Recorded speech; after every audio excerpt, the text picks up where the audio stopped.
Jamrib Sua. Welcome to another Realestate.com.kh TV report. Today we have Grant Fitzgerald back in the studio. Grant is Country Manager for IPS Cambodia, Independent Property Services. They're a real estate agency that have been active in Cambodia for over 7 years and have offices in Phnom Penh and Siem Reap. Thanks very much for joining us today, Grant. Thanks for having me, James. Pleasure to have you here. So, Grant, given the huge boom in the condo in the Strata Lord office space market, will you tell us a little bit more about the history of the strata law in Cambodia and its evolution today? Sure, James. The history of strata titles here in Cambodia is pretty straightforward. Back in December 2011, the government introduced a new civil code which was specifically aimed at foreign ownership, and the concept of co-owned buildings was introduced to Cambodia. Over the last few years there's been quite a bit of confusion of exactly what that allows, but essentially the law's very clear, and it states that those buildings need to be built after 2010. They can only be 70% foreign owned, they need to be above the ground floor and within 30 kilometres of any border. And that's the law, pretty straightforward. And Grant, how strong is the strata title for the end buyer? It's a very strong form of ownership. The strata title is registered at the Ministry of Land Management, which is the highest level of government here. So any title issued at the ministry is a very, very strong form of ownership. And for a foreign investor looking to buy a condo or whatever around town, how do they know that they're buying the right property, which is going to make sure that they get a correct strata title?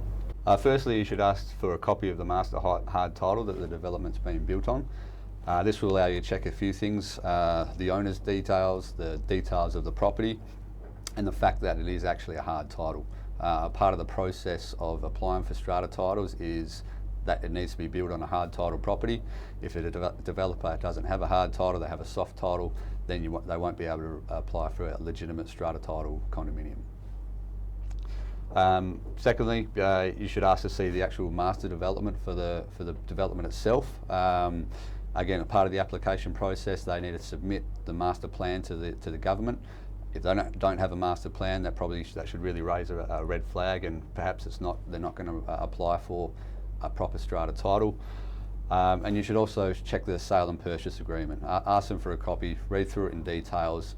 Again, there should be reference to the co-ownership laws about how you dispose of the property, how it's managed.